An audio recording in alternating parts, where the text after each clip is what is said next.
Bienvenidos a un nuevo episodio de nuestro podcast del Colegio Cordillera, Conversaciones que Transforman. Un espacio para conversar sobre educación y sobre ideas para desarrollarnos como personas. Este podcast se ha podido realizar gracias a un trabajo colaborativo entre el Centro de Padres y nuestra corporación de exalumnos, Los Leones, a quienes aprovechamos de agradecer. Hoy tenemos una invitada que a mí me hace especial ilusión tener con nosotros, que es Carol Neumann. Ella es periodista como primera carrera y después además es autora de literatura infantil, fundadora de la editorial Minilupa, máster en educación, profesora de la Universidad de los Andes, que está formando profesores y alumni de Enseña Chile. Carol, bienvenida, gracias por estar con nosotros y darnos esta oportunidad de conversar sobre lo importante que es la educación en Chile. Cuéntanos. No, gracias a ustedes por la invitación. Para mí es un honor estar aquí y contarles un poco de lo que hago, de lo que me apasiona, de los libros y el trasfondo que hay detrás de los libros que escribo yo y que recibimos también en la editorial Minilupa. Antes de ponernos a hablar de la literatura, me gustaría saber cómo se hizo este salto. Yo estudié periodismo, salí del colegio, me encasillé dentro del rol de periodista y después me dediqué a enseñar. ¿Cómo llegamos a Carol Profe? Yo creo que, mira, hay cartas que les hice a mis papás cuando estaba en enseñanza media que les decía como no encuentro una carrera en la universidad que haga lo que yo quiero ser, porque yo quería ser escritora para niños, pero era tan amplio, entonces me decía, estudia literatura, y yo que quiero escribir, quiero desarrollar mi escritura, entonces encontré en el periodismo una carrera lo suficientemente versátil que me iba a permitir como desarrollar habilidades de escritura, mantenerme también informada, y tener como al final el cartoncito detrás. Y me fue muy bien, me encantaron sobre todo los primeros ramos de comunicación y ahí empecé a tomar los electivos en la escuela o en la Facultad de Educación. Me iba a San Joaquín y aluciné, me encantó, siempre estuve yendo a los trabajos de verano y estaba con los niños. Entonces ya, el tema de los niños siempre me tiraba los cuentos que les inventaba. Y me acuerdo que le dije a mi papá, me quiero cambiar de carrera, quiero ser profesora. Y en ese instante conocí a Enseña Chile. Perfecto. Entonces ahí era como, a lo mejor puedo hacer el primero Enseña Chile, ver si de verdad tengo dedos para el piano de esto de ser profesora, con una experiencia desafiante, y si me gusta, luego podré estudiar la pedagogía. Y así terminé mi carrera de periodismo, hice mi práctica en el Mercurio y me mandaron a entrevistar en las páginas de educación a los directores, a los alumnos de todo Chile. Y yo entraba a un colegio, a una escuela y decía, oh, este es mi ambiente, ¿sí? Aquí uno siente como que pertenece. Y se Enseña Chile, me tocó 2 años, yo fui profe jefe, profe de lenguaje y comunicación en un colegio en La Faena, en Loermía, en Peñalolén. Yeah. Muy difícil, yo creo que es de las experiencias más complejas que me ha tocado vivir, pero también más transformadora. Bueno, y después de Enseña Chile, estudié pedagogía. Así que soy profesora, soy periodista y tengo con todas las de la ley. Sí, y por eso también en los libros mezclo una parte de ambos. Y eso era lo que quería lograr, así que cuando uno se esfuerza, se puede. Bueno, yo después quiero ahondar en tus libros, sí, pero me pasa mucho a mí que, como por mi formación, yo soy bien detractora del libro para, porque creo que lo hemos conversado, siento que cualquier libro puede prestarse para una linda conversación de cualquier tema. Pero me encanta tu libro, escribes muy bien, tienes una rima muy simpática, hay calidad literaria, entonces es un libro que además es muy bonito. Entonces, yo creo que el trasfondo detrás de los libros en los que escribo, las temáticas, ¿sí? Son también los temas que me ha tocado investigar como profesora en la universidad. He escrito papers de mentalidad de crecimiento, de aprendizaje socioemocional, y cómo hacemos la bajada para que esto que es tan importante y que está basado en evidencia llegue y baje a las salas de clases, a los hogares.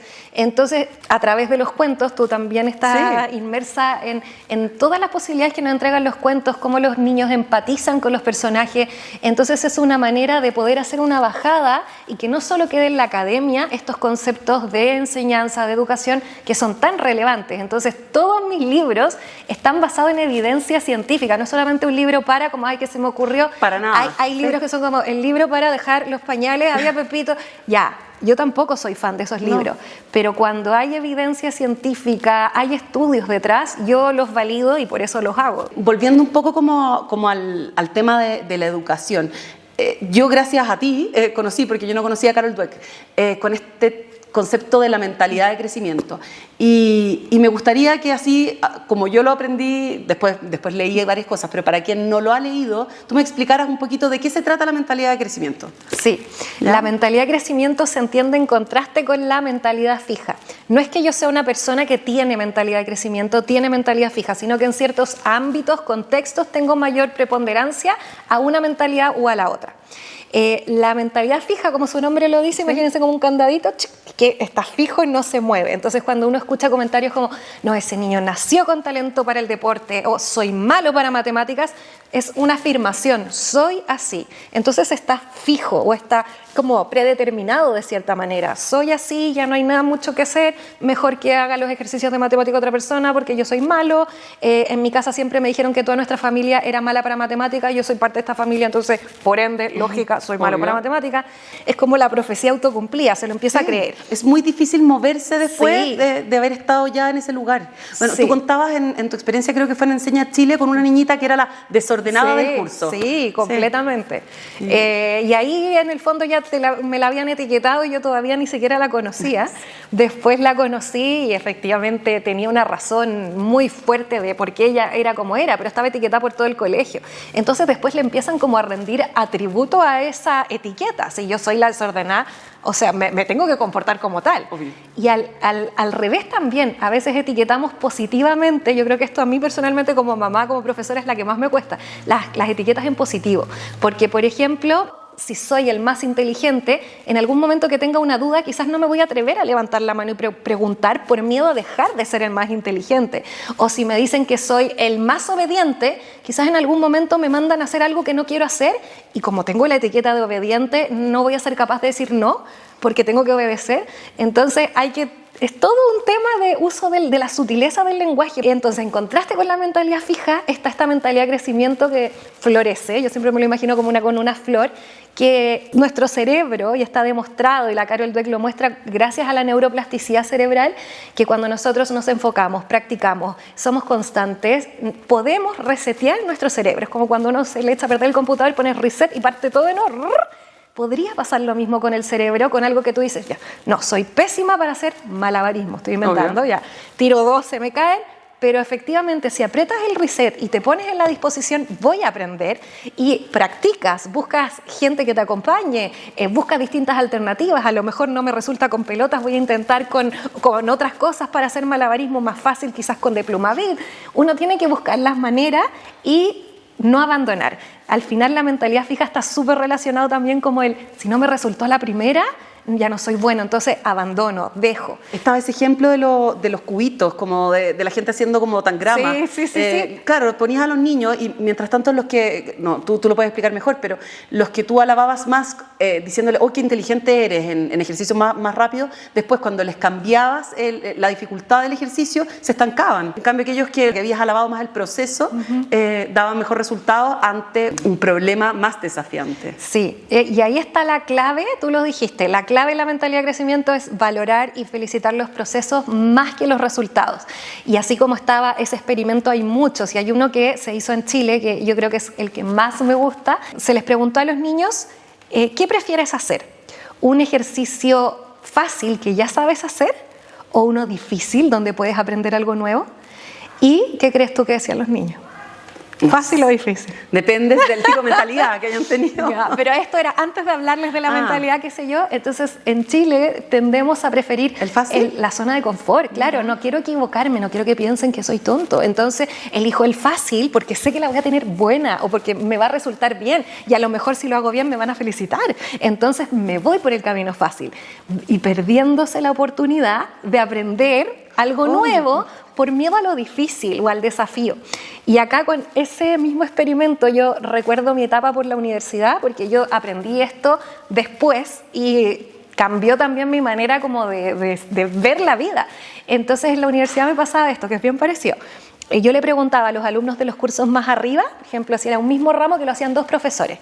Yo no preguntaba con cuál voy a aprender más, y no es que, por ejemplo, este profesor tenía la fama de que ponía puros rojos y yo había crecido con esto de el resultado, las notas, qué sé yo.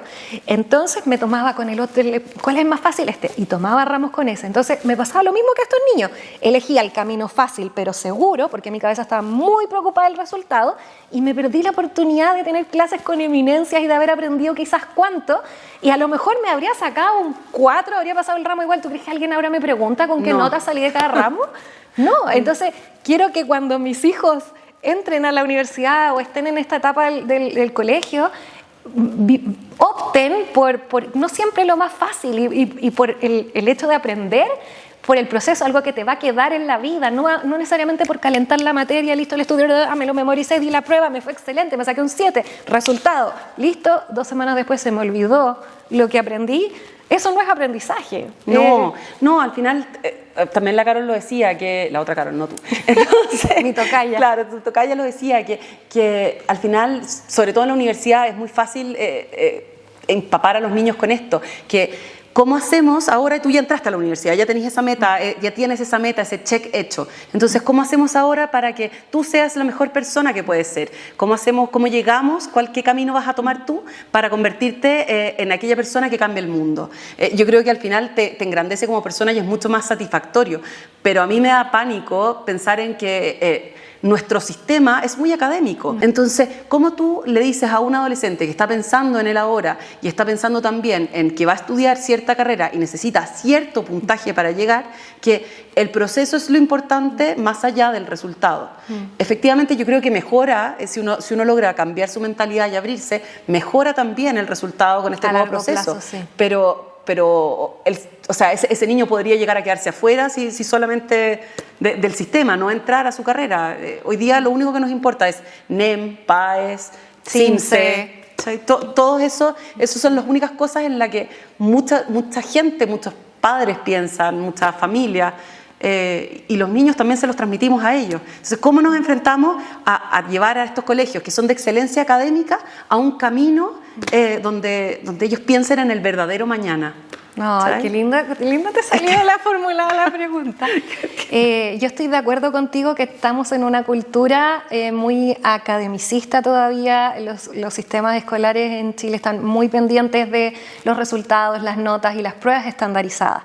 Tampoco creo que hay que mirar tan en negativo estas pruebas, porque son necesarias, nos permiten medir cómo estamos como país en comparación con otros países, medir cómo está el territorio y tomar decisiones a partir de esos resultados. O sea, por ahí nos dimos cuenta, gracias a estos resultados de prueba estandarizada, que estábamos bajos en lectura y que hay que tomar cambios, y a raíz de eso también surgen programas como Por un Chile que lee. Entonces, las pruebas estandarizadas son necesarias y hay que continuar haciéndolas porque nos arrojan datos que nos permiten tomar decisiones en políticas públicas en educación que de otra manera estaríamos jugando a la chunte. Entonces, sí son necesarias, pero cuando determinan tanto la decisión de un niño o de un joven, ahí es cuando ya hay que tener como la flexibilidad suficiente para ver cómo lo tomamos.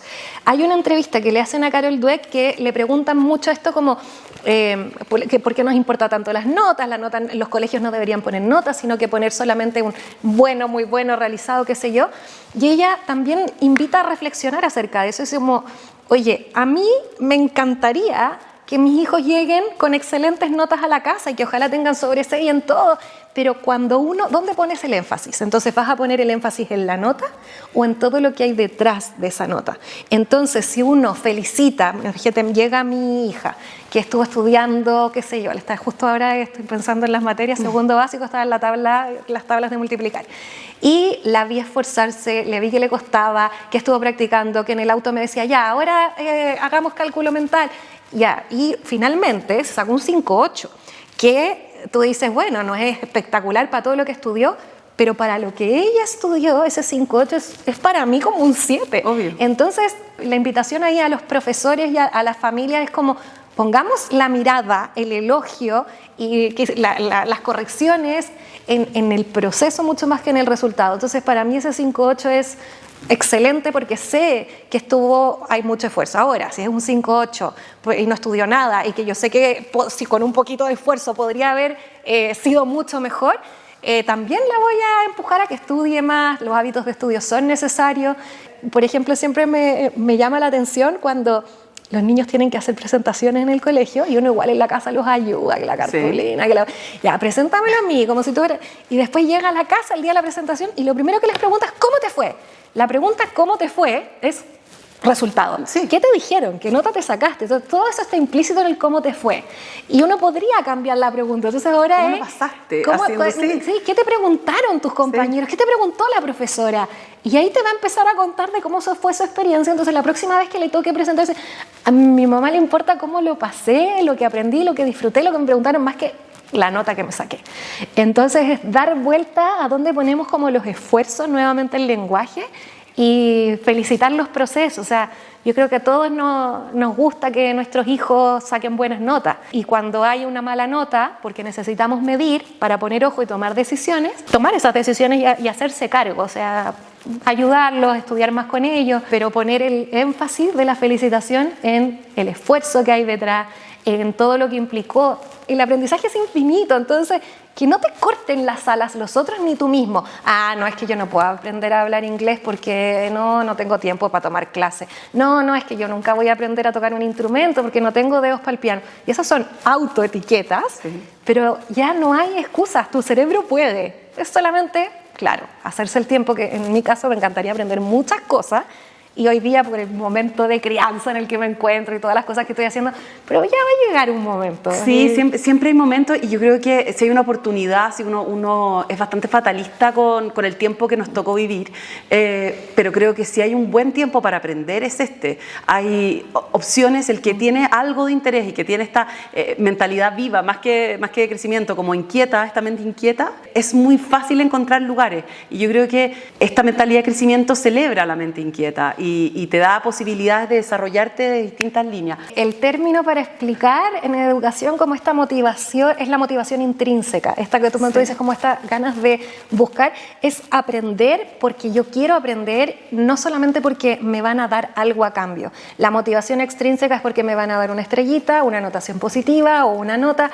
Acá es esta curiosidad innata que al crecer la vamos perdiendo, porque los más chiquititos todo lo preguntan, todo lo quieren saber, todo se asombran, ¿y por qué la hoja se cae del árbol? Y llega un momento en que perdemos esa curiosidad porque estamos más pendientes de cuál va a ser el premio o qué voy a conseguir a cambio. Y ahí está la motivación extrínseca luchando con la intrínseca. No digo que una sea mejor o peor que la otra, en ciertas situaciones necesitamos la extrínseca también. Sí. Somos humanos y la motivación está ahí, en el fondo es como el dulce necesario para lograr algunas cosas. Pero es la mentalidad de crecimiento lo que potencia, y los estudios lo demuestran, es esta motivación intrínseca de aprender, por el gozo que me causa una nueva habilidad, un conocimiento nuevo que antes no sabía. Y por ejemplo, hablando de las etiquetas y los instrumentos musicales, a mí siempre me dijeron que no tenía dedos para el piano, dedos para la cuerda. Ya como me metía en guitarra en el colegio, nada. Entonces me etiquetaron, y siempre que iba a un cuentacuentos musical, yo alucinaba, decía, ay, qué ganas de poder saber tocar guitarra y hacer algún día esto, qué sé yo. Y dije, bueno, yo hablo de mentalidad de crecimiento, este es mi momento de ponerme a prueba. Y me compré un ukelele. Y me vi puros videos tutoriales en YouTube, y ahora inicio y cierro mis cuentacuentos con ukelele. Te pasaste. Pero es que, oye, eran 3 notas que había que aprender, y una infinidad de canciones que te salen con 3 notas. Entonces dije, ¿por qué le tenía miedo a esto? Y probablemente a veces me cuesta hacer los cambios todavía, pero cada vez lo hago un poco mejor, y ahora ya no van a ser 3 notas, voy a aprender una cuarta. Entonces, como sacarte el miedo, decir como, ya, yo puedo, y mi cerebro puede, solo que tengo que practicar. O sea, no me salió la primera canción la primera vez que practiqué, me tomó tiempo, me grababa, me escuchaba, me daba cuenta en qué partes podía mejorar. Pero al final es tener las ganas, tener como Ahí, por ejemplo, mi motivación intrínseca fue, ay, como que ganas de aprender a tocar cuerda, qué lindo sería poder hacer un cuentacuentos para motivar a los niños con música, y algo que nunca pensé que iba a poder hacer, ahora lo estoy haciendo. Me encanta, porque la disciplina que se necesita para aprender un instrumento, un idioma, o ser deportista muchas veces, necesita sí o sí una mentalidad de crecimiento, porque la cantidad de veces que te caes, la cantidad de veces que te equivocas, es imposible hacerla si uno solo es talentoso. Sí. Necesitan algo de práctica en el tiempo y de ir creciendo poco a poco, una progresión. Y de no frustrarse, no solo cuando tú cometes el error, sino que cuando hay personas Yo me considero una de esas personas, he aprendido con el tiempo a mejorarlo, pero como que me afectaba y todavía me afecta mucho lo que dicen los demás. Sobre todo son personas que quiero mucho. Entonces, bueno, si yo me quedara como solamente con los comentarios de los otros, esa es una barrera que uno se pone, porque en el fondo no puedes tocar instrumentos de cuerda. Y sí, y me afectó y lo tuve la mentalidad fija mucho tiempo, pero en el fondo da el paso. O hay muchos cantantes, artistas que tratan de grabar discos o famosos que los niños admiran y dicen como, ay, pero es que tiene tanto talento y nació así. Y uno se pone a investigar un poquito la vida de ese artista detrás o de ese futbolista al que admiran. Y son historias de muchas puertas cerradas, de muchas veces que te dijeron no y fueron más allá, siguieron practicando. Entonces, cuando te cierran las puertas o no te sale a la primera, no significa que nunca te va a salir. Ay, no todavía. No todavía. Y eso pasa en este libro, en Nefi, la nube que quería ser llover. A ella las demás nubes le dicen, eres mala para ser lluvia, no tienes talento, no tienes densidad, y se lo empieza a creer. Y prefiere, como yo en la universidad y como los niños en Chile, que hacen su zona de confort y dicen, bueno, ya, no voy a hacer lluvia, me voy a quedar haciendo figuras en el cielo porque para eso soy buena, para eso me felicitan, y se arma una Torre Eiffel y hace una figura increíble, y entonces me quedo aquí, porque en esto sé que soy buena y en lo otro sé que soy mala. Entonces conoce a Omar, que es este pajarito de aquí, que le dice, no, pues comadre, hay que practicar.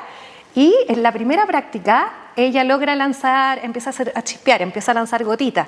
Y al principio se emociona y después le dice, ay, Omar, gracias por haberme intentado ayudar, pero con este chispeo a nadie nunca voy a mojar. Y ya quiere abandonar. Entonces, no, ya suficiente, esto no resultó, mi lluvia no es lo suficientemente buena, yo no soy buena, chao. Y ahí él le dice, la primera tú querías hacer llover, antes no, mira, tenemos que seguir practicando. Entonces ahí practican varias semanas, juegan, lo pasan bien y ahí se da cuenta del resultado. Gota a gota. Pero después de haber practicado, si no es magia, no. Esto de la mentalidad de crecimiento no es como, no todavía, mañana voy a despertar y voy a poder. No, hay mucho esfuerzo, es como mérito de perseverar, de continuar, de no dejar que los comentarios pesados de las demás personas te frenen. Sí. Bueno, hay una de las cosas que se decía era que había que fomentar en la clase una cultura del error. Eso de aprender a equivocarse y aceptar que equivocarse está bien, porque es la oportunidad de seguir aprendiendo, de tomar de ese error un nuevo camino para hacerlo mejor la próxima vez. Cuéntame un poquito cómo hacemos y cómo también se equivocan de repente en la sala de clase o en la casa uno como papá con permitir el error dentro de la vida, de todo. Sí. ¿Qué entendemos por cultura del error? La definición es un espacio, un ambiente, una cultura donde los niños se sientan seguros de cometer errores. Cuando llegamos a ese ideal es cuando sienten que no van a ser juzgados si se equivocan, que no se van a reír de mí, ni mi mamá ni mi profesor, pero tampoco mis compañeros de curso, tampoco mis hermanos. Entonces, donde el error es esperable, o sea, todos cometemos errores y es bienvenido. ¿Y cómo yo lo acojo?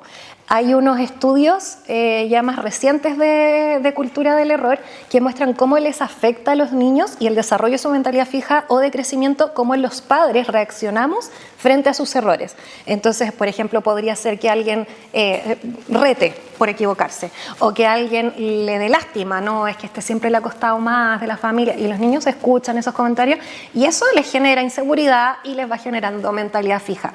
Versus el agradecer que te contaron, por ejemplo, no solo en lo académico, sino en el fondo, imagínate un adolescente se manda una embarrada con algún amigo, con alguna amiga, qué sé yo, y le pesa y sabe que se equivocó. Entonces, que tenga la confianza de contarte, sabes que le dije esto a mi amigo y no lo debería haber dicho. Y ya, ahí está el primer paso, reconocer el error. Pero no se llega solo ahí. Una cosa es cometer el error, saber que lo cometiste, y ahora es, tomemos acciones. Te equivocaste, ahora ¿qué vamos a hacer vamos a llamar a tu amigo, vas a pedirle disculpas? O lo mismo en un ejercicio de matemática, no basta con, me equivoqué, la resta con canje. No, pues, ¿por qué? Veamos dónde está. Es que soy malo porque no puedo. Y ahí la mentalidad fija, no todavía.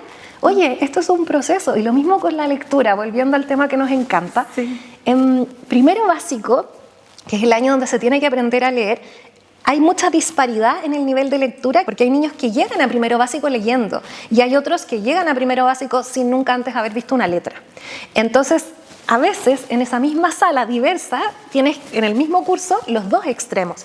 ¿Y qué pasa? Se empiezan a comparar. Entonces está al que le cuesta o el que está recién aprendiendo su proceso y ve que los otros son más adelantados. Es que no soy lo suficientemente rápido, es que no tengo velocidad, no tengo fluidez, ya empiezan a usar las palabras que escuchan los profesores. Entonces no leo. Entonces no leo porque soy malo y cierro el libro, mentalidad fija. Entonces, para ese tipo de comentarios es donde él todavía no marca tanta importancia, porque no, es que no me sale esta palabra y no puedo, todavía no. ¿Quién dijo que aprender era automático? Estamos en una sociedad de la inmediatez, donde todo queremos que ocurra ahora ya, pero el aprendizaje no es inmediato, toma tiempo, es un proceso. O sea, aprender a leer es un proceso complejo, pero si se frustra tanto de soy malo, no puedo, me estoy quedando atrás, qué vergüenza, no puedo, entonces va a generarse como una sensación o un vínculo negativo hacia los libros, la lectura. Entonces ahí el rol del papá, la mamá, el rol del profesor es mostrar que oye, esto es un proceso y no porque tu compañero de al lado haya llegado a esa meta antes que tú, significa que tú no vas a poder alcanzarlo o incluso mejorarlo si es que no te esfuerzas. Siguiendo con la literatura, tú misma lo dijiste, el rezago lector es un problema gigante hoy día en Chile y efectivamente es porque no es que no solamente lleguen sin leer a segundo básico, porque eso uno diría, claro, lo vamos a ir revirtiendo, pero no están los elementos para que eso cambie en el tiempo si seguimos como vamos. Entonces, se ha logrado revertir mucho. ¿Cuál crees tú que han sido como las estrategias que están logrando recuperar y ganar nuevos lectores? Aquí voy a hablar como Carol y creo que tú lo vas a compartir conmigo, pero yo creo que la mediación lectora y cómo estamos acercando los libros a los niños marca la diferencia. Cuando yo escucho a alguien que dice no me gusta leer, y lo he escuchado muchas veces, este dicho no es mío, pero en el fondo aquí yo pienso, o no ha encontrado el libro que lo va a enganchar y que decir, o no ha encontrado el autor todavía, y quizá ahí está mi responsabilidad. A lo mejor ya cuando va a estar de cumpleaños una amiga, en vez de regalarle, qué sé yo, le voy a regalar un libro que quizás me tinca que le puede gustar, o a mí me gustó, así que oye, a mí me encantó, y a lo mejor soy yo la que va a aprender esa llama del gusto por la lectura que ha estado apagada. No es que no exista, está ahí, pero a lo mejor no ha encontrado el texto que te va... Yo creo que si todos nos ponemos a pensar, quizás tenemos algún libro que fue como el con el que ¡guau! Y desde ahí ya no paraste. Y la gente que yo digo no me gusta, no puedo, no ha encontrado su autor, no ha encontrado su ¿Cuál fue tu libro? A ver, ¿sí? ¿como de infancia o de adultez? Sí, en el colegio fue Papelucho. Ay, ya. Marcela Paz, sí. Impactante. Cacha que pasó algo muy lindo. La bibliotecaria de básica del colegio, la Loreto, llegó un día con sus nietos a Santiago a uno de mis cuentacuentos. Y yo la vi y fue como... Ella me contagió eso, ¿ya? Y bueno, mi abuela también, uno siempre tiene como persona, pero de chiquitita fue Papelucho y de adulto Carlos Ruiz Zafón, ya, perfecto, el español. Sí. Ya ahí me volví como a reencantar y al leer te dan ganas de escribir, una cosa llega a la otra. Es que es muy bonito eso y tú lo dijiste muy bien, tu profesora, tu abuela, muchas veces no es solo el libro, es la persona que te lo presentó, esa mediación y eso también te escuché a ti decirlo en otra entrevista y me fascinó, que muchas veces cuando nuestros niños alcanzan la meta de codificar o de leer por sí mismos, les dejamos de leer en voz alta y cuando uno le lee al otro es en verdad un acto de amor y ya no es solo un cliché lo que te estoy diciendo, sino que en ese minuto tú no estás con el celular, no estás moviendo la olla si estás cocinando, no estás pensando en tu trabajo, sino que de verdad está el libro, está tu hijo y estás tú, nada más. Entonces, tú de verdad estás generando estos lazos invisibles que se van uniendo hacia esa otra persona a través de una palabra. Y la palabra pasa a ser como una muestra de cariño hacia el otro. Y el libro necesariamente, con esta cosa como medio pavloviana, se asocia al cariño del otro o a una persona que te lo presentó. Y ¿cómo se llama? Eso me parece que acá tenemos una cosa muy bonita, Carol, que se llama la ceremonia del rugido, ¿ya? Que es un hito lector que celebramos cuando los niños de verdad ya consiguieron la fluidez lectora. ¿Ya? Y nosotros de hecho lo hacemos un poquito más grande, no lo hacemos en primero básico, porque si bien todos saben leer, algunos no se sienten tan seguros, entonces lo celebramos un poco más grande. Y es muy bonito porque ese día invitamos a los papás a leer con su hijo y tienen algunos minutos donde leen el libro favorito de su hijo, traen un libro de la casa, no les compraron un libro nuevo, o el libro favorito de sus papás, y los niños le leen a él y los papás le leen a los niños. Y sabes que es muy muy bonito. A mí me tocó como mamá, yo soy mamá de este colegio también, me tocó como mamá y como bibliotecaria y aluciné. La ceremonia del rugido, porque acuérdense que nosotros somos leones acá en este colegio y cuando uno ya aprende a cazar, igual sigue cazando en manada. Esa era la idea. Qué Entonces bien. sale a cazar en manada. Sí, pero también, bueno, los estudios también muestran, y tú lo decías, que después de que aprenden a leer, nosotros queremos que practiquen por su cuenta, lo hacemos con la mejor de las intenciones, como ya que lea solito para que practique, y les dejamos de leer. O sea, cuando los niños terminan primero básico, la frecuencia en que les leemos disminuye, pero abismantemente, o sea, y ellos echan de menos ese espacio que tenían contigo de vínculo. Y ahí, claro, hay Ben Chambers, que es como, él tiene un libro que es El ambiente de la lectura, que es precioso. Muy bonito. Es muy lindo y dice, todos deberíamos escuchar algo leído en voz alta por otra persona. Entonces, cómo la mediación afecta en el gusto lector para mí es la clave. También hay estudios que muestran, por ejemplo, que niños más grandes, no tan chiquititos, cuando dicen como no puedo, no me gusta, no quiero, qué sé yo, y se ha hecho un experimento en el que los llevan a una biblioteca o los llevan a una librería. Y en el fondo, después de haber hecho una investigación según los gustos del niño, qué sé yo, te sugieren agarrar un libro, el adulto que lo acompaña, su mamá, su papá, qué sé yo, sentarse en el suelo de la biblioteca, de la librería, y leerles tú a ellos el primer capítulo. Cha, cha, cha, cha. Ya, pero mamá, ¿qué va a pasar ahora? Sí. Bueno, lo vamos a tener que llevar a la casa y lo vas a tener que... Entonces, se escucharon a ti, les leíste con emoción, les pusiste empeño, hiciste cambios de voz, y entonces, ya van a querer, y van a querer llegar a la casa a saber de qué pasa con continuación. Eso mismo hizo Penac, creo que es en como una novela, también. Él hizo ese experimento en un colegio en un 2x1, era así ya el colegio, en verdad, más etiquetas no podían tener estos niños, o sea, ya no tenían futuro, básicamente. Y preguntó, ¿a quién le gusta leer? Y no levantó la mano ninguno. Ok, era la clase de lenguaje, yo les voy a leer. Entonces, ustedes solamente tienen que escucharme, y si me escuchan, van a pasar el curso. Esta es la mía, dijeron ellos. Y él partió y buscó la edición más gorda, más enorme que encontró de un libro que fuese de gusto general. Entonces lo miraban con cara de esto no va a terminar nunca. Imagínate niños como de tercero o cuarto medio haciéndolo juntos, era una cosa así. Y empezó a leer esto y el libro era realmente fascinante. Entonces el primer capítulo había algunos que miraban, rayaban la mesa, hacían cualquier cosa. Y de a poco fue avanzando y cuando había terminado la novela los tenía todos así. Y esperaban. Y él llegaba a la sala y le comentaban. Entonces después eligió un segundo libro. Y así lo fue haciendo y ya en el tercer libro le pedían, empezaron a relacionar este con el otro.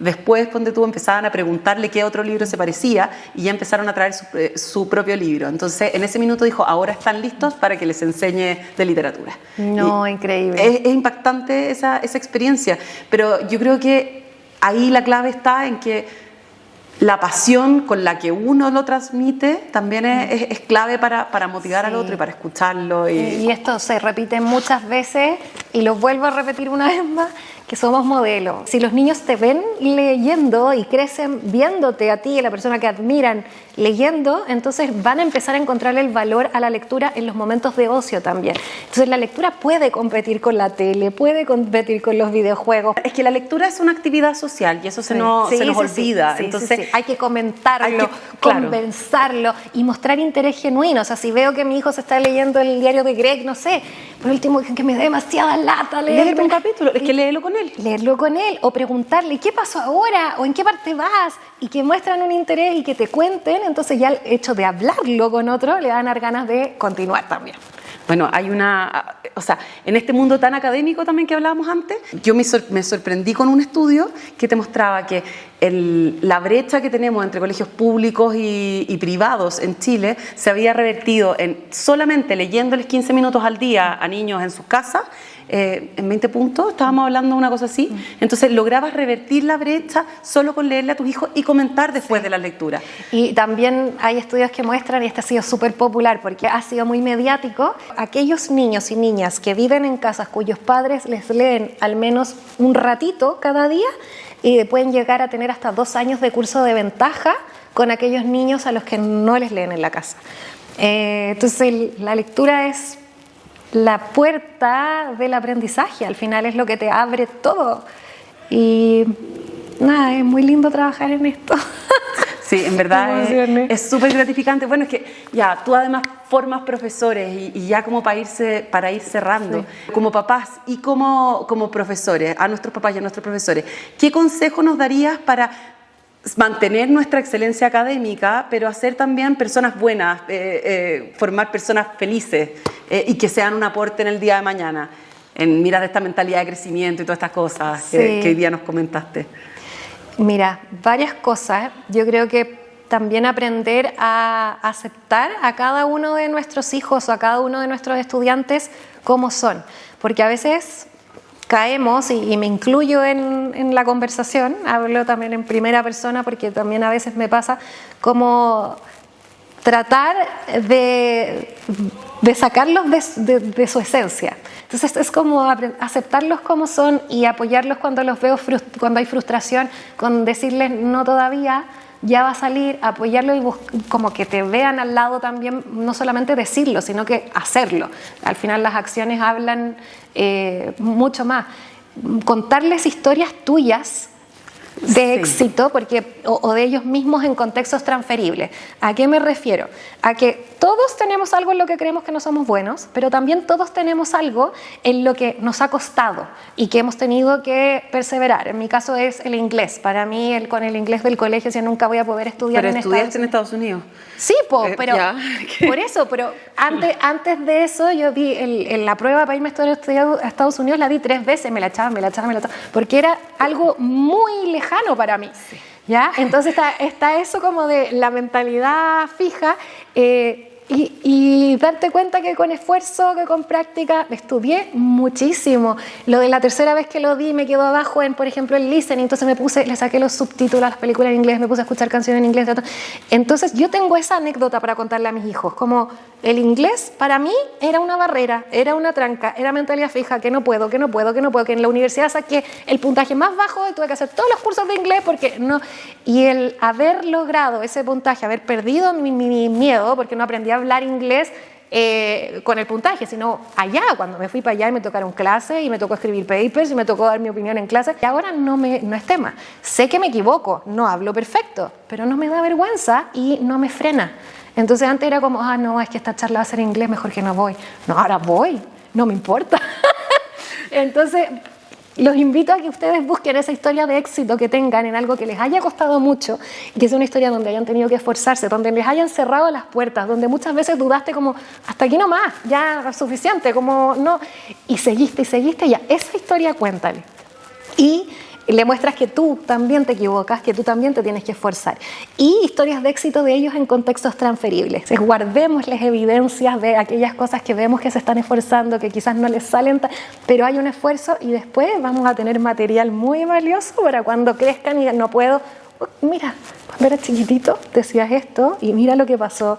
Y lo podemos llevar, o sea, si ya pude una vez y ya saboreé, entre comillas, el éxito de haberlo logrado una vez después de haberme esforzado mucho, entonces puedo hacerlo de nuevo. Y es un éxito mucho más rico cuando te esforzaste, cuando hubo un proceso, o sea, ese 7 bien sacado, pucha que es rico. Gracias, Carol, por esta conversación. En verdad me podría haber quedado real conversando contigo mucho más rato. Creo que nos quedan hartos desafíos como papás, como educadores. Ojalá nosotros podamos ser también como parte del colegio, también de repente como papás, ese profesor que marca y que logra transformar, no necesariamente porque es el que mejores herramientas físicas tiene la mejor sala o qué sé yo, sino porque él mismo es una experiencia de educación.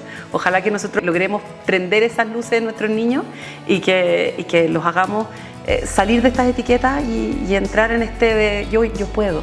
Sí, ese es el detrás. Si tú quieres, y haces todo para lograrlo, vas a poder. La cosa es dar el paso a lo voy a intentar, y si me esfuerzo, el esfuerzo trae su fruto. Y eso es el resultado.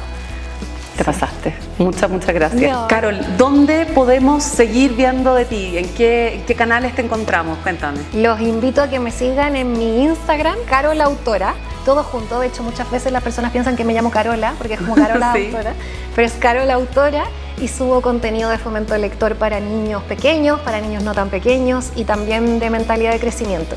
Y también los invito a que sigan nuestra editorial. El Instagram es mini.lupa, la página web es minilupa.cl, donde pueden encontrar estos y otros preciosos libros que nos llenan de orgullo. Perfecto. Los invitamos a seguir escuchando nuestro podcast, los nuevos episodios, y también volver a los anteriores para escuchar conversaciones que transforman y seguir aprendiendo sobre educación y desarrollo de personas. Gracias.